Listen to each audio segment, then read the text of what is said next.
बिस्मिल्लाहिर्रहमानिर्रहीम। नाज़रीन अस्सलाम वालेकुम। आज काफ़ी दिनों के बाद आप दोस्तों के साथ, भाइयों बहनों के साथ मुलाकात हो रही है, तो मुझे समझ नहीं आ रही कि मैं कहाँ से शुरू करूँ। जिन ख़बरों की तफ़सीलात आपकी खिदमत में पेश करना है, ख़बरों से शुरू करूँ या इतने दिन की मेरी जो गैर हाज़िरी है उस पर ज़ाती वज़ाहत आप देखने वालों की खिदमत में पेश करूं। तो पहले चलें गैर हाज़िरी की बात कर लेते हैं। अब तमाम देखने वालों के साथ एक प्यार और मोहब्बत का रिश्ता है। ज़फ़र भाई की तरफ से फ़ोन किया गया, मैसेज किया गया और दोस्तों ने भी पूछा क्या वजह है, प्रोग्राम क्यों नहीं कर रहा। तो एक तो मैं बता दूं कि मेरा जो व्लॉग होता है उस व्लॉग पर मुझे जो क्रिटिसाइज़ किया जाता है, हुकूमती टाउट होने का जो इल्ज़ाम लगाया जाता है, ये चीज़ें मुझे तोड़ नहीं सकती, ये चीज़ें मुझे पीछे नहीं हटा सकती, क्योंकि ये चलता है। हर कोई अपनी मर्ज़ी का कंटेंट सुनना चाहता है, हर कोई अपनी मर्ज़ी की बात सुनना चाहता है, लेकिन बाज़ औक़ात आपके जो अपने हैं ना, वो आपके पाँव में बेड़ियाँ डाल देते हैं। आपके लिए आगे चलना, आगे बढ़ना मुश्किल बना देते हैं। तो बस इतना कहूँगा कि कुछ ज़ाती मसाइल की वजह से इतने दिन आपके साथ मुलाकात नहीं हो सकी, लेकिन चूँकि आप देखने वालों में से बहुत सारे दोस्त परेशान थे, तो आज ये व्लॉग कर रहा हूँ। आगे आने वाले दिनों में भी कुछ गैर हाज़िरियाँ, कुछ छुट्टियाँ हो सकती हैं, खुदा जाने आगे क्या होता है। लेकिन बहरहाल आप लोगों के साथ जो प्यार और मोहब्बत का रिश्ता है वो उसी तरह बरकरार है। मेरे ऊपर कोई दबाव नहीं डाल सकता। इल्ज़ाम ये सह लेंगे हुकूमती टाउट होने का, वो खुदा बेहतर जानता कौन किसका टाउट है। बाकी कुछ पर्सनल मसाइल हो जाते हैं। तो पहली ख़बर ईमान ज़ैन मज़ारी के केस का मैंने थंबनेल पे ज़िक्र किया। आप जानते हैं कि उनके ख़िलाफ़ ईमान मज़ारी हों, उनके हस्बैंड अली हादी चट्टा हों, उनके ख़िलाफ़ केस क्या है। रियासत के ख़िलाफ़ मुतनाज़ा ट्वीट करने का, बेबुनियाद इल्ज़ामात लगाने का, बदनाम करने का। अब जो जज साहब हैं अफजल मंजूका साहब, ये वो जज हैं जब यूट्यूबर के ख़िलाफ़ जुडिशल मजिस्ट्रेट अब्बास शाह साहब ने फ़ैसला दिया कि इनके चैनल बंद करवाए जाएँ, यकतरफ़ा तौर पे अदालती ऑर्डर सामने आया। तो ये जज अफजल मंजूका साहब थे जिन्होंने उस ऑर्डर को ख़त्म करके यूट्यूब चैनल्स की जो बंदिश थी, मुख्तलिफ़ इंडिविजुअल्स की, मुख्तलिफ़ यूट्यूबर्स की, उस ऑर्डर को, उस बंदिश को ख़त्म कर दिया, कलअदम करार दे दिया। अब ईमान का केस भी, अली हादी चट्टा का केस भी मंजूका साहब की अदालत में है। उन्होंने जिरा का इनका हक़ ख़त्म कर दिया, अदालत में पेश होने का हुक्म दिया। अदालत में ये कहा गया कि ईमान मज़ारी बीमार हैं, बुखार है। उसके बाद वो हाई कोर्ट में चले गए। हाई कोर्ट में ईमान मज़ारी बिल्कुल ठीक ठाक, तंदुरुस्त, तवाना, हशाश बशाश नज़र आईं। हाई कोर्ट ने उनको ज़मानत दी, लेकिन जैसे ही कल उनको इस्लामाबाद हाई कोर्ट से ज़मानत मिली, एक और FIR उनके ख़िलाफ़ सामने आ गई। तो दोनों को ख़दशा हुआ कि यहाँ से ज़मानत लेके जिस केस में हम निकल रहे हैं, दूसरे केस में गिरफ़्तार न कर लिया जाए। तो पूरी रात जो है वाजिद गिलानी साहब, जो कि इस्लामाबाद हाई कोर्ट बार के सदर हैं, उनकी प्रोटेक्शन में, उनके तहफ़्फ़ुज़ में या उनकी छत्तर साया तले जो है वो ईमान ज़ैन मज़ारी अली हादी चट्टा ने गुजार दी। और जब मैं प्रोग्राम कर रहा हूँ, जो दूसरी FIR है ईमान मज़ारी अली हादी चट्टा के ख़िलाफ़, उसमें ज़मानत की दरख्वास्त इस्लामाबाद हाई कोर्ट में फ़िक्स की जा चुकी है। अब उसमें क्या फ़ैसला होता है, क्या फ़ैसला नहीं होता, लेकिन पैरेलल एक डेवलपमेंट ये हुई है कि जो दूसरी FIR लीक हुई है, दूसरी FIR की लीकेज पे ज़िली जो लीगल ब्रांच है उसको ताला लगा दिया गया है कि ये FIR कैसे लीक हुई। तो देखते हैं इस्लामाबाद हाई कोर्ट से ईमान मज़ारी के ख़िलाफ़ जो दूसरी FIR आई है, जस्टिस आज़म खान साहब आज केस की समाअत करेंगे तो क्या फ़ैसला सामने आता है। एक्सपेक्टेड यही है कि ज़मानत हो जाएगी, लेकिन ज़मानत के बाद क्या अफजल मंजूका साहब की अदालत में जो एक ठहराव, जो एक रुकावट आई है केस के ट्रायल में, क्या दोनों वकला रहनुमा, दोनों वकला मुल्ज़मान वहाँ पे पेश होके ट्रायल को आगे स्मूथली आगे प्रोसीड होगा ट्रायल आगे चल पाएगा, ये नाज़रीन क्वेश्चन मार्क रहेगा। इस्लामाबाद हाई कोर्ट में एक और केस की समाअत भी हुई, क्योंकि हम इस्लामाबाद हाई कोर्ट का जिक्र कर रहे थे। इमरान खान साहब का एक्स अकाउंट, अब एक्स अकाउंट के इस्लामाबाद हाई कोर्ट के जज अरबाब मोहम्मद ताहिर साहब ने समाअत की है, और अरबाब मोहम्मद ताहिर साहब ने जब अदालत लगाई तो सलमान अकबर साहब ने तो अपना शिकवा किया कि आपने 4 नवंबर का ऑर्डर किया था बानी तहरीक इंसाफ इमरान खान से मुलाकात का, लेकिन मुलाकात नहीं करवाई गई। और बात राजा साहब की ठीक है, जब आप किसी क्लाइंट को रिप्रेजेंट कर रहे हैं, ठीक है, वो उनकी पार्टी के बानी भी हैं, उनके चेयरमैन भी हैं, उनकी पार्टी के सरबराह भी हैं, राजा साहब की पार्टी के पाकिस्तान तहरीक इंसाफ के, लेकिन मुलाकात होगी, इंस्ट्रक्शंस मिलेंगी, तो तभी जाके ना है वो अदालत में इमरान खान साहब का जवाब आएगा। अब इस केस की समाअत को 24 फरवरी तक मुलतवी कर दिया गया है, और जज अरबाब मोहम्मद ताहिर साहब ने कहा कि यही बात जो मैंने आपके सामने की, यही बात जज साहब ने भी कही कि अगर जिसके ख़िलाफ़ केस किया है ग़ुलाम मुर्तज़ा नामी शहरी ने, उसमें अदालत ने इमरान खान को नोटिस किया है, अडयाला जेल की इंतज़ामिया का जवाब आया है, PTA का जवाब भी आज अदालत में पेश हुआ, जिसे इस्लामाबाद हाई कोर्ट ने गैर इत्मीनान बख्श करार दिया, अदालत ने अदम इत्मीनान बख्श करार दिया कि सेटिस्फैक्ट्री नहीं है। लेकिन साथ में अदालत ने कह दिया कि इमरान खान का जवाब आएगा तो तभी केस आगे चल पाएगा। और जो मुलाकात नहीं करवाई गई, जो राजा साहब आज भी अदालत से कह रहे थे कि मेरी मुलाकात का ऑर्डर कर दें, मैं खान साहब के साथ आज जाके मुलाकात कर लूँ, तो जज साहब ने कहा कि देखते हैं, मैं तहरीरी ऑर्डर पास करूँगा। लेकिन ये जज साहब ने ज़रूर कहा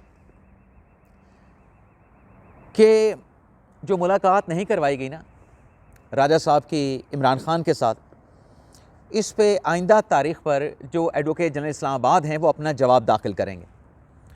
अब ये तारीख़ पड़ गई है 24 फरवरी की, और तहरीक इंसाफ की जो कॉल है शटल डाउन की यौम सियाह की, वो 8 फरवरी की है। तो मुझे तो ऐसे लगता है कि 24 फरवरी से पहले पहले शायद मुलाकात हो जाएगी, इमरान खान के इंस्ट्रक्शंस भी आ जाएंगी। लेकिन ये मुलाकात शायद, मेरा अंदाज़ा है, मेरे पास कोई ख़बर नहीं है, ये शायद मुलाकात 8 फरवरी के बाद और 24 फरवरी के दरमियान शायद हो जाए। और शायद ये मुलाकात बैरिस्टर गौर साहब की हो या राजा साहब की हो। मकसद तो इंस्ट्रक्शन हासिल करना है। इंस्ट्रक्शन अगर राजा साहब को ना मिल सकें, किसी और सोर्स से भी हासिल की जा सकती हैं, लेकिन उसके लिए विल ये होनी चाहिए कि आप इंस्ट्रक्शन सीख करना चाहते हैं। लेकिन अगर इंस्ट्रक्शन सीख करने की विल ना हो तो फिर जो मर्ज़ी मुलाकात के लिए चला जाए, फिर यही कहा जाएगा ना कि मैं तो गया नहीं, कोई और चला गया था, उससे इंस्ट्रक्शन मैं कैसे लूँ। ये तो क्लाइंट और वकील के दरमियान है। बहरहाल देखते हैं 24 फरवरी को क्या होता है। मेरा जो एक अंदाज़ा है वो मैंने आपकी खिदमत में पेश कर दिया। जो अदालती कार्रवाई थी उसकी डिटेल भी आपके साथ शेयर कर दी। अब आते हैं अचकज़ई साहब की। आप जानते हैं कि अचकज़ई साहब का नोटिफिकेशन जारी कर दिया गया, जो कि 5 माह से जारी नहीं हो रहा था।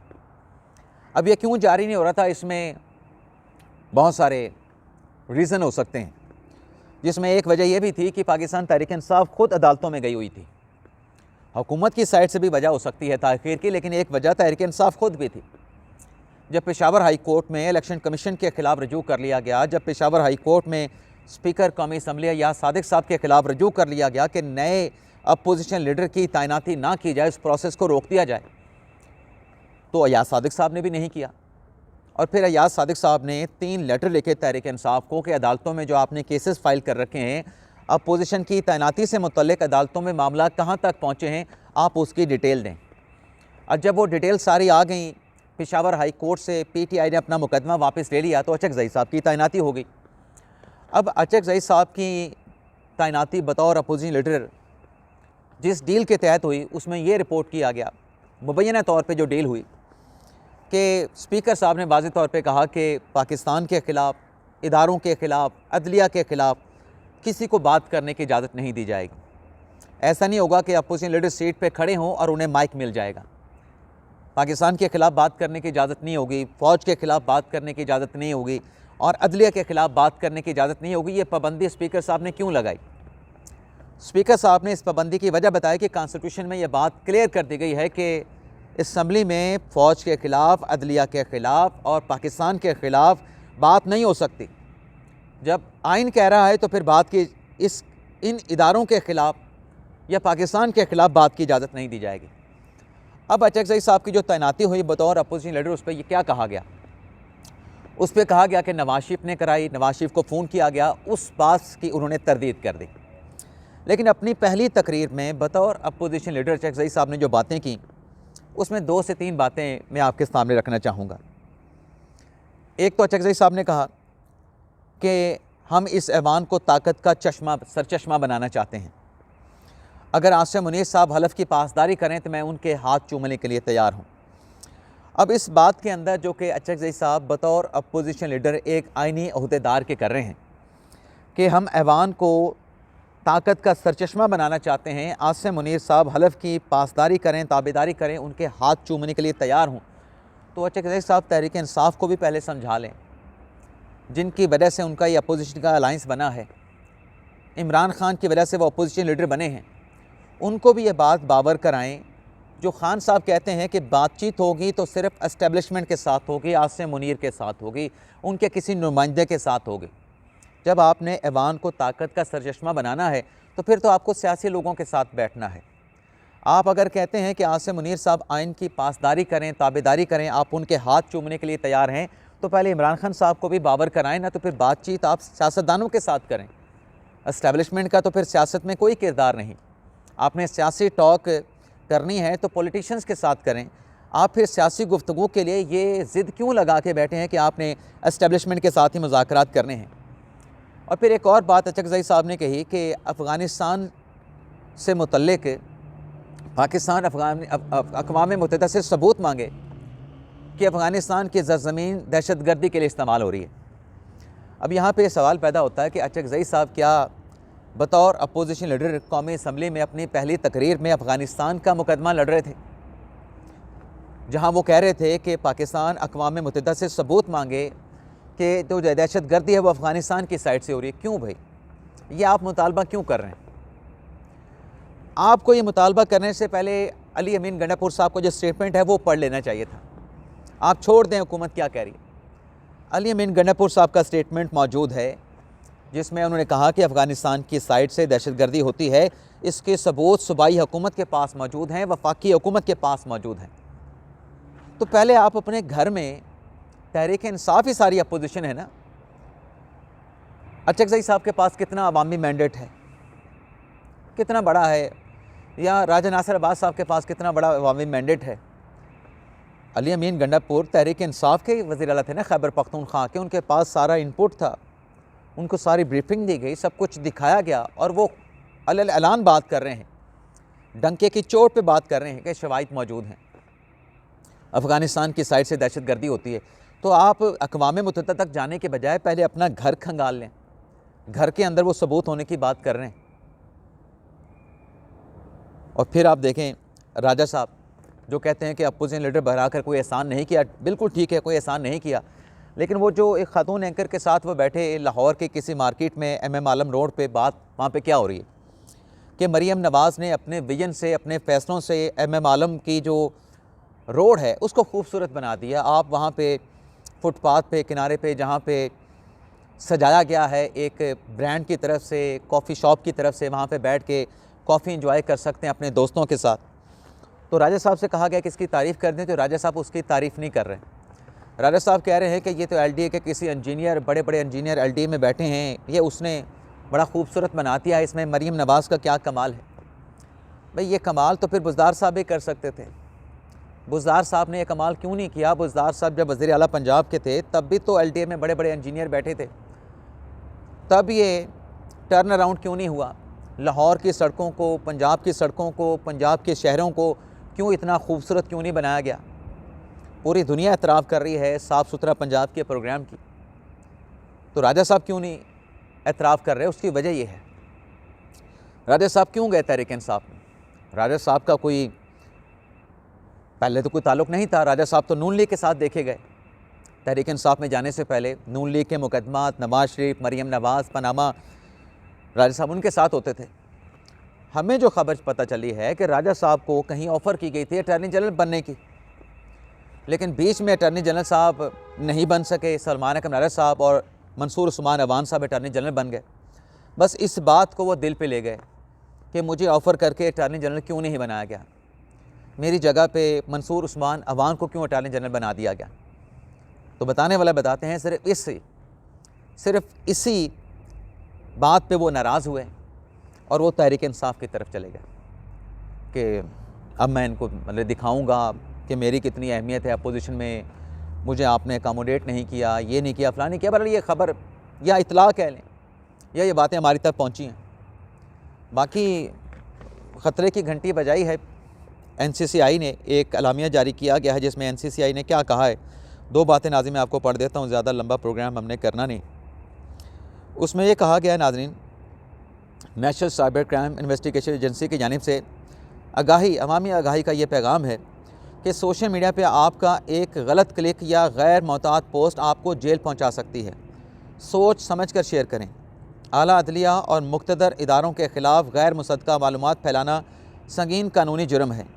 पीका एक्ट के तहत सेक्शन 26A के तहत झूठी खबरें फैलाने पर 3 साल कैद हो सकती है।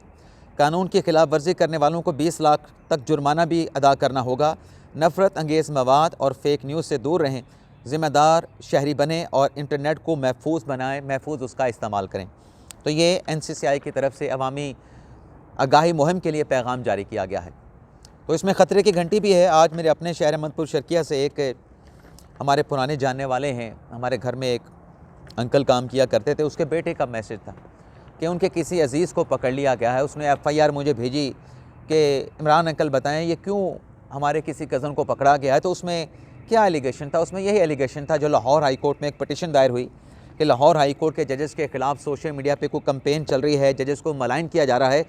तो वो भी शायद जो शख्स पकड़ा गया जिससे मुतल्लिक मुझे पूछा गया, बताया गया, उसमें भी यही था कि लाहौर हाई कोर्ट की चीफ जस्टिस और लाहौर हाई कोर्ट के जजेस के ख़िलाफ़ फेसबुक से कुछ पोस्ट की गई जिस पर उस शख्स को तहसील अहमदपुर शर्किया के किसी नवाही इलाके से गिरफ़्तार करके NCCI के ऑफिस मुल्तान में मुंतकिल किया गया है। और वो घर वाले पीछे परेशान है कि हमारे बच्चे, हमारे भाई, हमारे बेटे को क्यों गिरफ़्तार किया गया।